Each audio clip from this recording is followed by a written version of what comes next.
Olá, eu sou Fábio Bragança, historiador e colaborador do canal Bicha da Justiça, e neste espaço abordarei temas e debates em torno da história do movimento LGBTQIA+.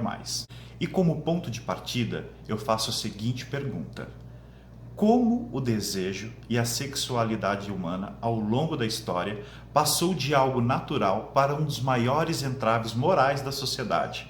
Por que a sociedade ainda aborda a temática como algo pecaminoso? De onde vem o controle moral? Na Grécia Antiga não existia a palavra homossexual ou heterossexual. Essa palavra foi utilizada pela primeira vez no século XIX na Alemanha. O homem grego não era definido pelo desejo sexual. Era comum que um homem mais velho guiasse o homem mais jovem pelos caminhos da iniciação política, filosófica e da iniciação sexual. E esse homem, já adulto, poderia se casar com uma mulher, ter filhos, e esses filhos fariam o mesmo caminho que o pai. Aquele que não passasse por esse processo era considerado uma pessoa pouco evoluída. Nessa sociedade patriarcal, a supremacia do homem impõe o papel da mulher de casar, cuidar do lar e dos filhos.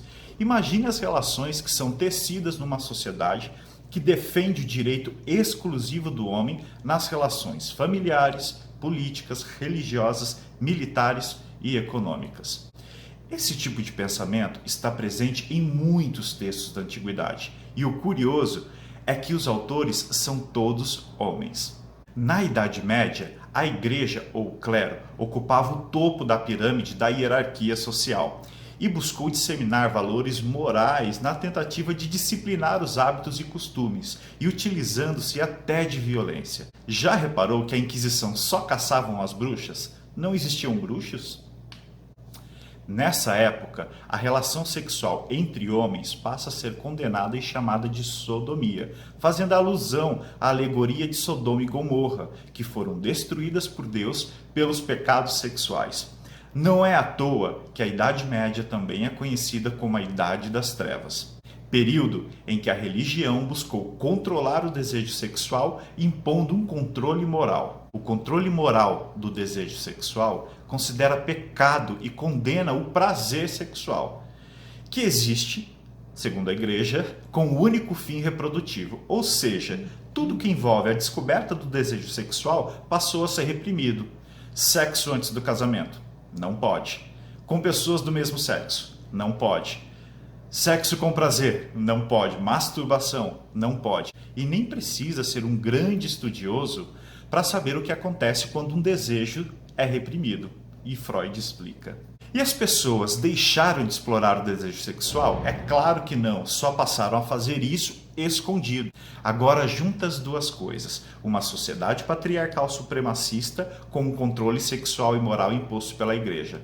Pronto, temos uma sociedade intolerante e preconceituosa, que aponta e condena aquele que quer gozar a liberdade sexual e do seu corpo, mas que não deixa de acessar os seus desejos, só que tudo escondido, muitas vezes levando uma vida dupla, secreta, cheia de segredos, uma hipocrisia. Aí está o preconceito estrutural, que é ensinado em casa, de geração a geração, que coloca o papel do pai como que decide tudo, e a mulher foi colocada na cozinha e o gay colocado dentro do armário.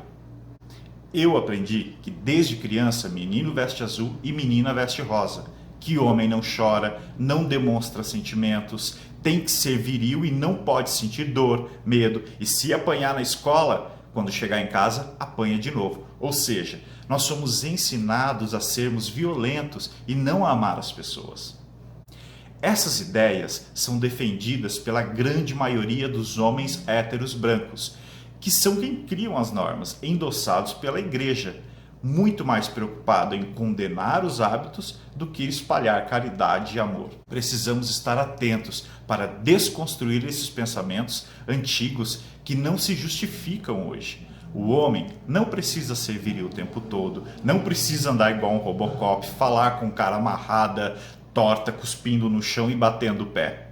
Mulheres dirigem muito bem, fazem churrasco maravilhoso, pilotam avião, comandam um canteiro de obras, podem ser presidentes de empresas e até de países. Entendeu? O discurso preconceituoso mata, e ninguém nasce preconceituoso. Somos ensinados a ser assim, a diferenciar, a hierarquizar, a rivalizar, a tirar sarro, a discriminar tudo e todos que não se encaixam nos padrões. O preconceito está nas estruturas das famílias, nos relacionamentos, na separação de papéis por gêneros, valorizar as pessoas pelo que ela tem e não pelo que são. Gerações permitiram isso. Não podemos permitir mais. A sociedade precisa evoluir moralmente, reconhecer o igual direito do outro. E não se esqueça, o nosso presente está repleto de passado. Até a próxima.